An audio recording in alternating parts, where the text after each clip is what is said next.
کون تھے مصعب بن عمیر؟ کون تھے عثمان غنی؟ کون تھے سعد بن ابی وقاص؟ قریش کے اعلیٰ گھرانوں کے چشم و چراغ نوجوان، وہ آ رہے ہیں محمد کے ہاتھ پر بیعت کر رہے ہیں، اسلام لا رہے ہیں صلی اللہ علیہ وسلم۔ انہوں نے دیکھا یہ ہمارے غلاموں میں بھی یہ آگ پھیل گئی، یہ تو سمجھیے کہ بارود کے اندر آگ لگ رہی ہے۔ یہ ابھی تک تو قانے تھے جو ظلم ہم کر رہے تھے اس پر، لیکن ان کے اندر اگر یہ ایمان اور اسلام کی دعوت اور تحریک ان میں پھیل گئی تو ہمارا اقتدار اور ہمارا یہ پورا نظام جو ہے چوپٹ ہو جائے گا۔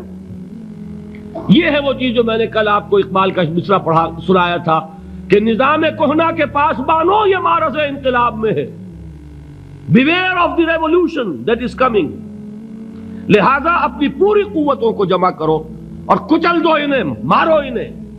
یہ کام شروع ہوا ہے سن 5 سے، بلکہ 4 کہنا چاہیے، 4 سے لے کر 12 تک 8 برس اس کو کہتے ہیں پرسیکیوشن، فزیکل پرسیکیوشن، تشدد، مار پیٹ، جلانا، دہتے ہوئے انگاروں پر لٹانا، فاقے رکھنا، بھوکے رکھنا، ان کو ڈال دی گئی زنجیریں، گھروں میں بند کر دیا گیا نوجوانوں کو۔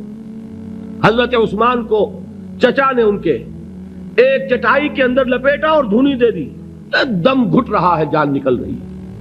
حضرت مصعب بن عمیر رضی اللہ تعالی عنہ، وہ نوجوان 200 درہم کا جوڑا ان کا سل کر آتا تھا شام سے تیار ہو کر، لباس معطر ہوتا تھا، جدھر سے نکل گیا پوری گلی جو ہے وہ معطر ہو گئی، انگلیاں اٹھ رہی ہیں، وہ جا رہا ہے مصعب، یہ خوشبو اس کی ہے۔ اس مصعب کے ساتھ کیا سلوک کیا؟ باپ تو مر چکا تھا، ماں نے پالا تھا، دولت بہت چھوڑ کر گیا تھا باپ، لہذا ماں نے بڑے ناز و نام میں پالا، بڑے لاڈ پیار میں، 200 درہم کا جوڑا تیار ہو رہا ہے۔ لیکن یہ کہ آپ کو معلوم ہے عرب کے اس معاشرے میں عورت کی کوئی حیثیت نہیں تھی، ماں کا اختیار نہیں تھا، چچا تھا اب سربراہ خاندان کا۔ چچا نے کہا مصعب اگر تم نے اپنے باپ کا دین چھوڑ دیا ہے تو باپ کی دولت پر بھی تمہارا کوئی حق نہیں ہے، نکل جاؤ گھر سے۔ اس نے یہ سوچا تھا کہ مصعب کے ہوش ٹھکانے آ جائیں گے، دن میں تارے نظر آ جائیں گے، ناز و نام میں پلا ہوا گھر سے نکل کے جائے گا کہاں، یہ سارا نشہ جو ہے توحید کا یہ ہرن ہو جائے گا۔ حضرت مصعب کا جواب بالکل برعکس تھا، اچھا ٹھیک ہے چچا جان میں گھر چھوڑتا ہوں۔ وہی بات جو کبھی کہی تھی ابراہیم نے، باپ نے کیا کہا تھا؟ واجرنی ملیہ، جاؤ چلے جاؤ، دفع ہو جاؤ میری نگاہوں سے۔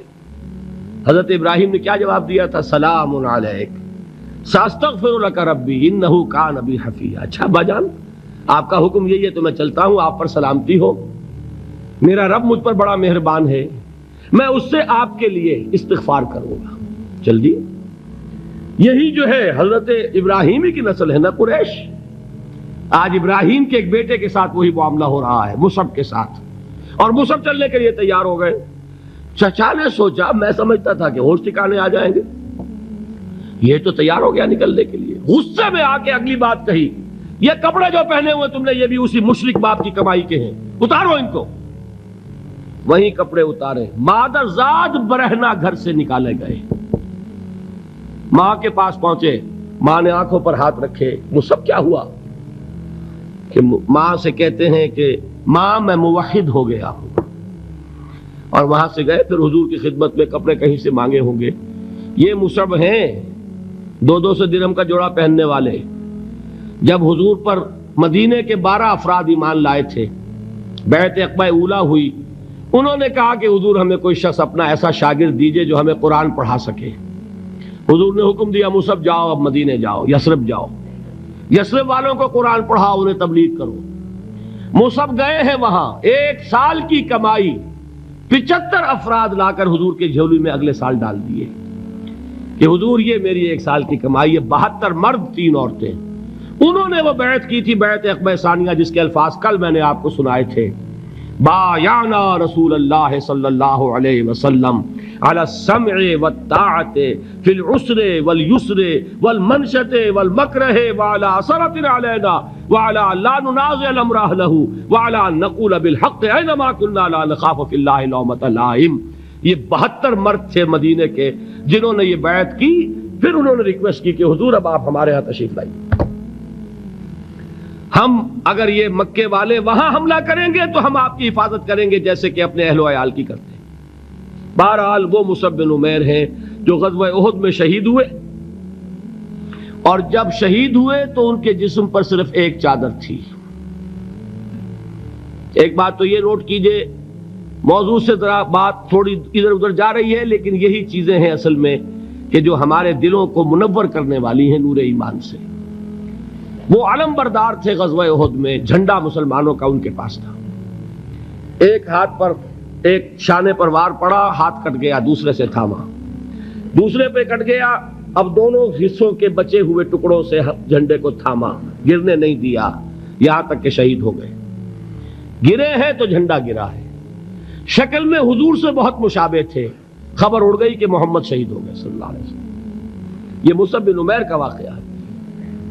جب ان کو اب دفن کرنے کا وقت آیا، اور شہید کے لیے کفن جو ہے اس کا وہی لباس ہوتا ہے جو شہادت کے وقت ہو، حضور کے سامنے ایک پرابلم پیش کیا گیا۔ حضور، مصعب کے جسم پر تو ایک چادر تھی، اور وہ چادر بھی اتنی چھوٹی ہے، یعنی 2 گز کی چادر بھی نہیں ہے، اس سے اگر سر ڈھانپتے ہیں مصعب کا تو پیر کھل جاتے ہیں، پیر ڈھانپتے ہیں تو سر کھلتا ہے، کیا کریں؟